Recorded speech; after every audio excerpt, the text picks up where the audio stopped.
Pero ya estamos en contacto con nuestro amigo Rubén Ruiz. Rubén, muy buenos días, ¿cómo te va? Buen día, ¿cómo andan? ¿Todo bien? Bien, bien. Bueno, Rubén, a mí me interesó, me llegó a través de un amigo común. Estaba diciendo que con Rubén nos conocemos hace muchos años, pero hace tiempo que no teníamos contacto. Y tenemos un amigo común que es Julio Raffo, y me llegó un análisis tuyo que me pareció sumamente interesante. Y en ese análisis, bueno, me gustaría que lo dijeras vos, pero vos empezás diciendo otra vez el pueblo argentino fue impredecible. Es decir, como que el pueblo argentino se tomó su tiempo, midió las cosas, repartió el poder de una manera determinada. ¿Por qué no nos contás al aire qué análisis haces vos sobre la elección del otro domingo, del domingo 14 de noviembre? Sí, yo creo que efectivamente el pueblo argentino volvió a ser impredecible. Todos los indicios daban que iba abrumadoramente hacia un lado y no fue tan así.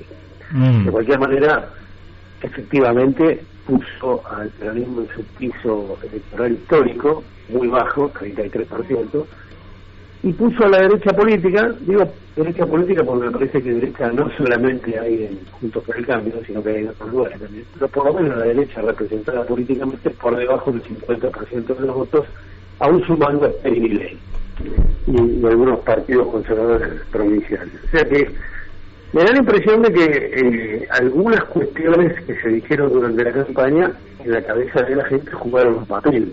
Ajá. Porque no se puede decir alegremente en un país como la Argentina, donde hay 10 millones de trabajadores registrados, que la voluntad de la derecha política si hubiera ganado, inmediatamente hubiera sido presentar un proyecto de ley para eliminar las indemnizaciones, limitar las convenciones colectivas de trabajo, limitar el derecho de huelga. Digo, hay una historia en el pueblo argentino y en la clase trabajadora en particular que tiene un peso.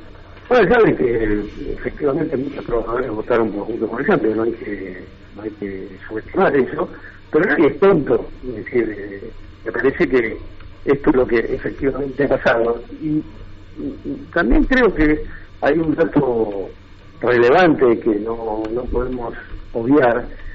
En los 31 conglomerados urbanos más grandes de la Argentina, que explican más de 30 millones de habitantes, sí, en 23 de ellos ganó Juntos por el Cambio, o partidos provinciales como el Neuquén y Río Negro, y el Frente de Todos ganó solo en 7, y en algunos lugares por muy poquito, en el área metropolitana, en la Buenos Aires capital, y en Rosario, muy poco, y después ganó la Rioja, Catamarca, Santiago del Estero, y La Banda, que es un mismo conglomerado, Santa Rosa y Toay, que es otro mismo conglomerado, y Ushuaia y Río Grande.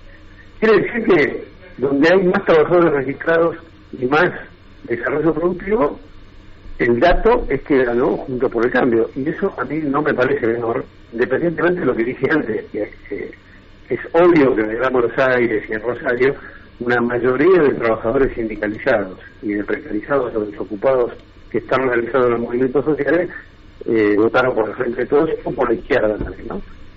Porque ahí sí se notó que hubo un pequeño cambio en cómo venía el voto desde las PASO hasta acá. Yo creo que, nada, hay datos que son incontestables. La elección en Buenos Aires, en Córdoba, Mendoza, en Entre Ríos, Corrientes, Jujuy, Santa Fe, y en 115 partidos de la provincia de Buenos Aires fue contundente. No hay manera de hacerse el tonto respecto a estos datos. Pero sí creo que tiene límite, que no se puede decir cualquier cosa, que no se puede avanzar de cualquier manera sobre los derechos mínimos, pero tampoco estamos hablando de derechos espectaculares, sino de derechos mínimos conseguidos por muchos años de lucha, y también hay que tener en cuenta que esos derechos no interpelan a una cantidad de trabajadores desocupados y precarizados. Por eso digo que me parece que el pueblo argentino puso la pelota en la mitad de la cancha otra vez, para que nadie se quede ganador, ni totalmente ganador ni totalmente perdedor, pero sí fue claro y penalizó la falta de política por un lado y las exageraciones políticas por el otro. Claro, quiere decir que vos no ves, a diferencia de lo que algunos pintan, que un triunfo de la derecha significa un terremoto nuclear, sino que decís, no, significa, porque evidentemente es una distribución de poder distinta a la que los sectores del campo del pueblo yo creo hubieran deseado, pero de todas maneras tiene limitaciones y no habría que encender una luz roja como que fuera el fin digamos de los derechos de los trabajadores o el fin de reivindicaciones que se lograron a través de muchísimas luchas. Ahora, en ese bloque que vos decís de derecha, que el viernes Alejandro Horovich decía bloque de clases dominantes, indudablemente es un bloque. Ahora, como bloque tiene matices, quiere decir que en ese casi 50% donde vos sumás partidos provinciales y también Avanza Libertad dentro, ¿cómo ves vos los matices? Porque es indudable que esos matices se expresan tanto en el campo de la legislación laboral, por ejemplo, como en el terreno de los derechos humanos. ¿Cómo ves vos esos matices allí adentro? Yo creo que de esos dos puntos de vista que vos dijiste, no hay matices. Creo que hay matices en otras cosas, pero respecto a qué quieren de la legislación laboral, qué quieren de la economía y cuál es su política respecto a los derechos humanos, está bastante claro en todos los estamentos. Yo digo derecha política, pero se le puede decir economía, que no tengo problema. Me parece que ahí no hay tanto matiz. Es decir, ellos quieren revisar la historia, ellos quieren acotar el poder fáctico que tiene el trabajador organizado. Es decir, cuando a vos no te pagan la hora extra, o no te quieren pagar la indemnización, o te quieren conculcar un derecho que está en el convenio colectivo, inmediatamente vas al sindicato, aunque el sindicato no termine jugando a favor tuyo. Eso es una característica nacional de la Argentina, en los lugares más poblados y en los lugares menos poblados.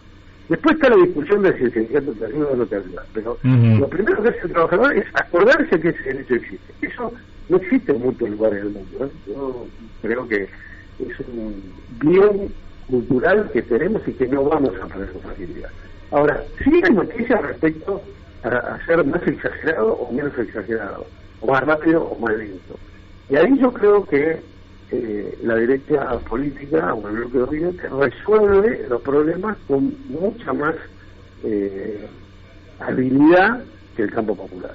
Es decir, ellos pueden estar peleados hasta el último minuto, pero después se ponen de acuerdo. Y de este lado, no. Esta también es una enseñanza. No, nos está pasando cuando uno ve la propia gestión gubernamental. Vos vas a un ministerio y el ministro pertenece a un sector del gobierno, el viceministro a otro, o los secretarios a otro, o el que tiene que hacerte el trámite a otro, y nunca se terminan de resolver los problemas. Si hay una cosa dramática de estos últimos 2 años, más allá de la pandemia, porque yo creo que hay que poner en primer lugar la herencia que tuvo este gobierno y la pandemia, no se puede obviar eso. Me parece que es central ponerlo adelante de todo. Pero después están los tiros propios de pie. Esta no es culpa de la derecha o culpa de los medios, digamos. Los medios exageran, en muchos casos mienten, la derecha también, pero también hay tiros en el pie. Y eso uno lo ve cuando tiene que hacer un trámite de una organización sindical, de un movimiento social o cultural, no avanzan. Y eso no es culpa de los otros, entre comillas, eso es culpa propia. Y eso para mí también tiene parte del voto bronca, digamos, para decirlo de alguna manera. Yo no creo... Ahora no se ha vuelto, Rubén, porque vos decís el bloque, digamos, de derecha, pero en el bloque de derecha, por ejemplo, se ha sumado alguien... lógicamente que manifiesto mis notables diferencias políticas, pero por la que tengo respeto, que es Margarita Stolbizer, que es indudable que no tiene la misma postura que Patricia Bullrich en el tema de derechos humanos, por ejemplo. Ahora, en el otro bloque en el cual estás hablando, que es el bloque del oficialismo, también hay matices, y más que matices, hay algunas contradicciones que yo creo que son muy difíciles de disimular, porque vos ves que hay sectores que dentro del Frente de Todos, por ejemplo, desearían no pagar la deuda, que plantean la suspensión del pago de la deuda, y hay otros sectores que dicen, no, lo último que podríamos hacer es suspender el pago de la deuda, lo último que podríamos hacer es intentar no acordar con el Fondo Monetario Internacional. Es decir, ¿cómo ves esa complejidad del sistema político argentino que hace coaliciones muchas veces cargadas de contradicciones difíciles de resolver? Yo creo que en el caso de Margarita Stolbizer lo que prima es el antiperonismo. Es decir, no me parece que tenga su propia historia política, no tiene nada que ver con la de Patricia Bullrich, ni la actual ni la anterior. Pero prima el antiperonismo, se puso ahí porque cree, más que nada el anticristianismo, yo diría, en Margarita Stolbizer, que es bastante público, ¿no? Así que esas cosas te van llevando inevitablemente a un lugar aunque no quieras. Desde el otro punto de vista, yo creo que necesitamos una discusión no tan compleja, pero sí bien profunda, de cómo llegar a puntos de acuerdo, para no estar en esto que vos decís, que uno quiere pagar la deuda, los otros no, lo ponen en un lugar bastante incomprensible.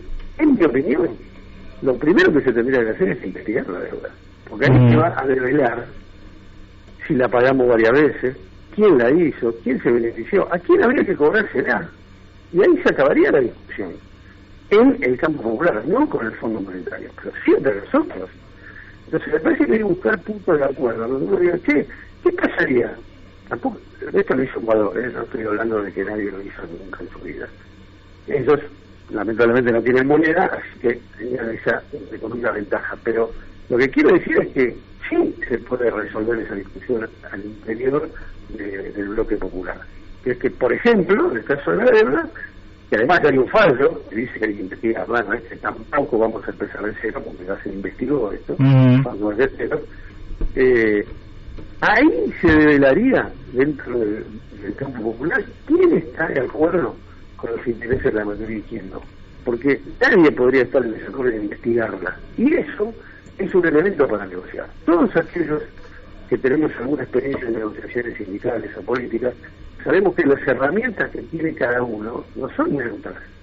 Cuando vos vas y te sentás con el Fondo Monetario Nacional, estás perdido, porque el tipo te dice, ya sabés que te tenés que pagar así, de esta manera, vemos, te doy guita, pero devolverla. Que es lo que pasó con los 4.500 millones de dólares que hace 2 meses puso el Fondo Monetario en Argentina, que Argentina se los va devolviendo en 3 cuotas, en 4 cuotas, ya queda. O sea, ahora, cuando vos decís, pará, vos me estás queriendo cobrar algo que ya me cobraste más de una vez, ¿por qué no ponemos eso también sobre la mesa? Y además, hay una cantidad de millones de argentinos que saben que eso es así, que se develó que eso es así. Bueno, me parece que no usar esa herramienta es un error, pero bueno, nada, el gobierno están otros y tienen todo el derecho, sacaron 12 millones o 13 millones de votos, tienen el derecho de decir otra cosa. Ahora, me parece que ese también es un tiro en el pie, porque te quedás a mitad de camino entre los que te bancan a muerte y los que te miran de reojo. Es decir, pero al final, ¿querés pagar o no querés pagar? Y vamos a ser sinceros, en la historia de los últimos 40 años, por poner un número cualquiera, siempre pagamos. No es que no pagamos, siempre pagamos. No, claro. Una época del primer gobierno de Néstor Kirchner que se renegoció, pero que también hubo pagos importantes. ¿No fue mejor o no fue peor? Bueno, cuando se suspendió el pago de la deuda, después de aquella declamación de diciembre del 2001 de Adolfo Rodríguez A, esa fue una de las 3 condiciones a partir de la cual la Argentina tuvo un crecimiento de su economía como pocas veces. La otra que continuó fue la devaluación, haciendo más competitiva nuestra economía, y la otra fue que justo se combinó con el aumento de los commodities. El precio de la soja se fue a $600. Bueno, todo eso hizo que realmente la Argentina obtuviera una oportunidad absolutamente brillante de despegue, que despegó y quedó ahí, digamos. Después el estancamiento ya nos ha vuelto a ganar. Yo también digo... Yo te doy otro elemento. Sí. Ahora tenemos soja que por ahí baja el precio, pero tenemos un elemento nuevo que por lo menos para las primeras 2-3 décadas del siglo XXI va a ser central en la economía del mundo, que es el litio. O sea, en Argentina tenemos bastante suerte, no es que desde el punto de vista de los recursos naturales. También puede haber un fenómeno respecto al litio en donde nosotros tendremos que ver si somos soberanos en esa decisión o no. Pero esas son herramientas que juegan. Claro, pero no las hace jugar el gobierno. Nosotros acá entrevistamos, Rubén, al presidente de la Cámara Latinoamericana del Litio, Rutigliano, y hace un planteo muy sensato, que nadie puede dejar de compartir, a partir del cual nosotros podríamos establecer un precio del litio junto con la comunidad de otros países y además generar la elaboración y la producción, tal cual empezó Bolivia, de baterías de litio para exportar a todo el mundo y no exportar sal, que es lo que está haciendo la Argentina. Sí, efectivamente, por eso digo que sobre esa decisión política no le podés echar la culpa a otro. Eso es toda tuya si no la querés tomar. Claro. Ahora, no es gratis. A Evo Morales, después de que tomó esa decisión política de ser soberano dueño del litio en Bolivia, y lo golpeó Estado, y el pueblo boliviano lo reinstaló al MAS en el poder. Nada de esto va a ser gratis. Pero sí, me parece que hay una consecuencia enorme en la calidad de vida del pueblo de ese país. Entonces, por eso digo que me parece que estamos en un momento en donde, aunque no parezca, porque a veces que no parece, la gente piensa en estas cosas. No te digo que está pensando todo el día en el delito, porque si vos tenés que salir a trabajar para el día siguiente, para comer, no es que estás pensando en eso. Pero cuando vos te podés hablar de estas cosas, no es que es algo desconocido para todo el mundo. Yo no estoy de acuerdo en que la mayoría de la gente tonta no tiene pensamiento político, no tiene algún grado de autocrítica o crítica a la sociedad. No estoy de acuerdo con eso. Yo creo que no es a lo mejor lo que a mí me gustaría, o lo que a vos te gustaría, o lo que a otro le gustaría, pero que existe, existe. Ahora, los caminos que se buscan a veces son medio suicidas. Yo tengo una opinión, creo que votar justo por el cambio, después de todo lo que dijo, para ponerle un límite a las dudas del gobierno, es un poco suicida. Pero bueno, esta es mi opinión, hay otros que te digan otra cosa. No, sí, yo creo que lo de que juntos cambiemos, digamos, hizo un gobierno que fue realmente un fracaso prácticamente en la mayoría de los frentes. En el tema de la deuda fue un desastre, en el tema de la economía fue un desastre, en el tema del parasitismo financiero fue una calamidad para la Argentina. De 4 años en 3 cayó el Producto Bruto Interno, un verdadero desastre. Ahora bien, creo que cuando la bombita que habían preparado estaba por estallarle en las manos, se dio la circunstancia de que un gobierno de otro color político asumió y bueno, y se hizo cargo de todo, e incluso se hizo cargo de la injerencia del Fondo Monetario Internacional y Donald Trump en la política argentina, respaldando a través de la deuda del fondo a Mauricio Macri como candidato a presidente. Mauricio Macri pierde, es decir, que apostaron un caballo que perdió, harto evidente porque están todas las pruebas y aparte porque ellos mismos lo dijeron. Y aparte, si faltaba una prueba, en cuanto Macri perdió las primarias, suspendieron los últimos tramos de aquel crédito que era de 57.000 y solo desembolsaron 44.500. Cuando vieron que perdía, dijeron no ponemos un mango más acá, y esa contribución el gobierno se hace cargo. Y esto lo relaciono con algo que vos decís en tu escrito, que es, si uno mira con detenimiento muchas de las votaciones en el Congreso Nacional, en las legislaturas provinciales y en los consejos deliberantes, es por lo menos falaz que estemos frente a una grieta insalvable. Algo así es lo que decís vos. ¿Cómo ves vos el tema de la utilización de la grieta y las efectividades conducentes de esa grieta cuando efectivamente tanto en el Congreso como en la legislatura de Buenos Aires u otras legislaturas se observan coincidencias en temas urticantes? A mí me parece que la grieta es un negocio político para bancar el bloque dominante o como quieras llamar. Más allá de las intenciones buenas o malas de cada uno del lado de la grieta. Cuando uno ve las votaciones importantes se da cuenta que no hay grieta. No es tan blanco o negro. No digo en todos los casos, pero en muchísimos casos es así. Y a medida que te alejas en las provincias más lejanas, es peor. La provincia más lejana de Buenos Aires, de Santa Fe, de Córdoba, las provincias más importantes, es peor. Entonces, además yo lo viví personalmente en las votaciones de la legislatura de la Ciudad de Buenos Aires, no me contó nadie. Entonces, en otra época, ¿no? Pero me parece que hay datos que son relevantes, digamos, ¿no? Es decir, esto que hablábamos, nadie quiere investigar la deuda, ahí hay una grieta. Claro. No jodamos, ahí hay una grieta. Cuando uno dice, che, las jubilaciones de privilegio, habría que sacarlas, ahí hay una grieta. Porque si un expresidente o presidenta cobra 50 veces más que 4 millones de jubilados que cobran la mínima, no por esa expresidente o expresidente, ese es un caso, no estoy diciendo por Cristina, lo estoy diciendo en general, es algo que no se puede sostener. Claro. Nosotros le estamos pagando, no sé si vive todavía, a la hija de ahora se me olvidó el apellido, del que asumió el lugar de Frondizi. Era el Guido, decís vos. Bueno, la hija de Guido hizo un juicio y ganó la pensión por ser hija de un expresidente. Se la pagamos durante 30 o 40 años. Repito, no sé si vive, no tengo idea. Se la pagamos a Videla. Se la pagamos a presidentes que nos mandaron a declararse, a presidentes constitucionales que nos mandaron a declararse. Ahí no hay letra. Entonces, cuando un jubilado le gana 29 lucas, te vota en contra, inclusive en contra de sus propios intereses, ¿qué le puede decir? Entonces, yo digo, ubiquemos más que... Yo lamento que haya gente que no le habla más a los familiares, a los vecinos, a los amigos, por una belleza que después, en el fondo, donde hay menos luz, te das cuenta que no es tal. Entonces, claro. Mucha gente está peleada por cosas que otros que dicen estar peleados. Es mentira, no se pelean. En el conflicto del río Paraná, no a nivel popular, a nivel de los que toman decisiones, hubo grieta. Ya. La verdad, no hubo grieta, sigue lo mismo, se prorrogó el contrato y no se sabe qué va a pasar.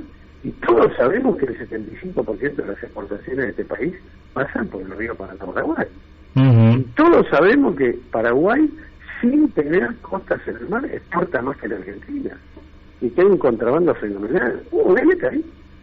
Bueno, yo digo, pensémoslo, no estoy diciendo que tenga razón, ni cómo hay la solución mágica. Pero no vengamos con que hay grieta en lugares donde nos peleamos entre nosotros y después resulta que cuando miramos para arriba y decís, che, no se pelearon de arriba. Así es. Sigue más o menos igual. Más o menos igual. Ahí Juan Alberto Garat dice, la grieta es un negocio de unos pocos, y también dice que debo rescatar el trabajo que hace ATE, juegan para los trabajadores excelentes militantes. Dice que se la juegan. Eso es Juan Alberto Garat, que nos está escuchando en este momento. Rubén, yo te quería hacer quizás la última pregunta, por el día de hoy por lo menos. Se ha abierto, es decir, hubo un tiempo, digamos, hace 14 años atrás, por decirlo, 12 años atrás, donde emergía una ilusión, una esperanza, una fuerza política que se llamó Proyecto Sur, cuyo, digamos, elemento identitario podríamos decir que era un proyecto emancipatorio. Ese proyecto emancipatorio lógicamente lograba la concurrencia de diversos sectores y a lo largo de aquellos primeros años observamos el acercamiento de sectores que provenían mayoritariamente del peronismo, del socialismo, también del radicalismo, también de la socialdemocracia, también de diversos sectores que se agrupaban. Lamentablemente aquella experiencia no terminó bien y hubo distintas opciones. Yo diría básicamente habría gente en 3 lugares distintos. No quiero hacer nombres porque no se trataría de eso, sino de pedir tu opinión respecto a esas 3 opciones. Hubo quienes dijeron, este es un asunto terminado y también está terminado la experiencia del peronismo y hay que ir por el lado de Cambiemos. Hubo gente, poca creo. Hubo quienes pensaron, bueno, acá hay que mantener un espacio de naturaleza independiente, y hubo quienes dicen no, la cosa está por adentro del Frente de Todos y hay que cinchar por ese lado, e incluso, más allá de la caracterización de Alberto Fernández, hay que acompañar esta experiencia histórica. De esos tres razonamientos, ¿con cuál te sentís más identificado y por qué? Yo diría que como primera medida yo lo viví en forma muy lamentable que no haya crecido la posibilidad de proyecto Sur.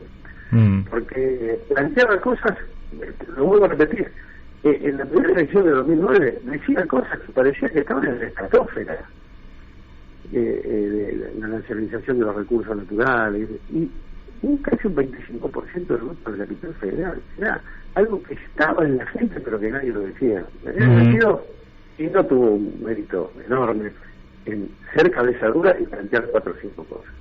Después está el Frente de Conducción Política, que evidentemente existió para que eso no se desarrollara. Ahora, entre las tres alternativas que vos me decís, yo quisiera hacer un matiz respecto a la tercera. Ser independiente o neutro en un momento como este en la Argentina no va a servir de nada. No soy de los que cree que Cambiemos, y sí soy de los que creo que no hay que acompañar al proceso al gobierno del Frente de Todos. Hay que exigirle cosas. Exigirle cosas no quiere decir que uno quiere el mal para ese gobierno. Lo peor que nos puede pasar es no decir nada. Esto ya pasó en el 2015, cuando al kirchnerismo se le perdonaba cualquier cosa y la gente terminó votando otra. Creo que tenemos que aprender también de eso. Es decir, nadie está en condiciones de saber cuál es el grado de tensión que hay entre Alberto y Cristina. Eso la verdad que no lo sé. Yo creo que es menos que lo que dicen los medios de comunicación, pero evidentemente existe. Y evidentemente no hay un solo proyecto dentro del gobierno, hay más de uno. No sé si 2 o 3, pero hay más de uno seguro. Ahora, ¿cómo es posible que nosotros digamos, che, acompañemos o vayámonos? No. Creo que hay una mayoría del pueblo argentino que querría ir a un lugar de una sociedad mejor, y que eso lo expresa mejor el Frente de Todos en algunos casos que otra fuerza política. Pero con eso no alcanza. De hecho, una parte del crecimiento de la izquierda son votos que antes eran del kirchnerismo o del Frente de Todos. Que son de la izquierda podrida, y eso que la izquierda no tiene tampoco nada claro respecto a cómo solucionar los problemas. Pero también la gente se cansa. A mí me parece que en este proceso no hay que acompañar. Hay que tener identidad propia para decir este proceso tiene que avanzar. Si no, va a retroceder. Vuelvo a repetir, en los lugares donde hay mayor cantidad de trabajadores registrados y mayor desarrollo productivo, ya no, junto con el cambio. Clarísimo. Ahí no lo votaron solo los patrones o los ricos, ahí sí votó todo el mundo. Entonces hay que darse cuenta de que hay que definir. Ahora, no hay que definir a locas y a tontas. Yo no estoy pidiendo que sea alguna cosa sencilla, pero algunas cosas te tenés que definir. Entonces, ahí creo que la experiencia del Frente de Todos es una experiencia en donde se hizo un esfuerzo enorme para juntar variopintos dirigentes que no pintan todos lo mismo para ganar al macrismo. No correcta, porque imagínate que si no hubiera juntado toda esa fuerza, salió 48 a 41, ¿no? 70 a 30. Si no se hubiera probablemente... Ahora, ¿eso sirve para seguir para adelante? Yo creo que así no. Si no hay cambios profundos vinculados a las mayorías populares, se va a perder en el 23. Vinculado, no estoy diciendo que tiene que ser lo que uno diga o lo que otro diga. Ahora, hay una cosa que es elemental: tenemos la cantidad de pobres que tenemos el nivel de jubilación que tenemos 50.000 pesos de salario promedio, eso no aguanta. Y no aguanta en ningún lugar del mundo. Yo lamento lo que se vivió ayer en Chile, por ejemplo. Es decir, después de tanto esfuerzo para develar que los últimos años en Chile eran trágicos, mirá el candidato que ganó. Tremendo. Entonces, tenemos que hacernos cargo de que hay un discurso, que hay una práctica, básicamente una práctica. Vos no podés decir que querés una cosa y hacer otra. Vos no podés vivir de otra manera que la que hablas. Eso para la gente, aunque parezca una perogrullada, es tremendo. Cuando la gente ve que vos te ponés el traje nacional y popular, pero vivís de otra manera, es demoledor. Y eso pasa. Por lo menos, no en todos los casos, pero en Argentina pasa. Y no es solo, no estoy hablando solo del Frente de Todos, estoy hablando de muchos que gritan y se engañitan por decir que están desesperados, pero después viven de otra manera. Entonces, me parece que esos secretos no son tan ocultos, están bastante arriba de la mesa. Eso lo tenemos que resolver. Y eso lo tenemos que resolver dentro del bloque popular, no yéndonos de él. Pero tiene límites. La paciencia popular tiene límites. Vuelvo a repetir. Después se termina votando aún en contra de sus propios intereses, lo que es lamentable, pero puede pasar. Puede pasar. Rubén, te agradezco muchísimo la participación que tuviste aquí en La Brújula, y quizás un día en el futuro te vengas hasta el estudio y de aquí podamos dedicarle una hora completa a reflexionar sobre la realidad política, social y económica de la Argentina. De hecho, te mandamos un fuerte abrazo. Yo te agradezco a vos, Mario, y a todos los que hacen La Brújula y estamos comunicados. Gracias. Dale, bárbaro. Un abrazo. Un abrazo. Bueno, hemos hablado con Rubén Ruiz, un amigo, un dirigente político, gremial, con conocimientos prácticos muy importantes, dirigente en el área del gas en la Argentina.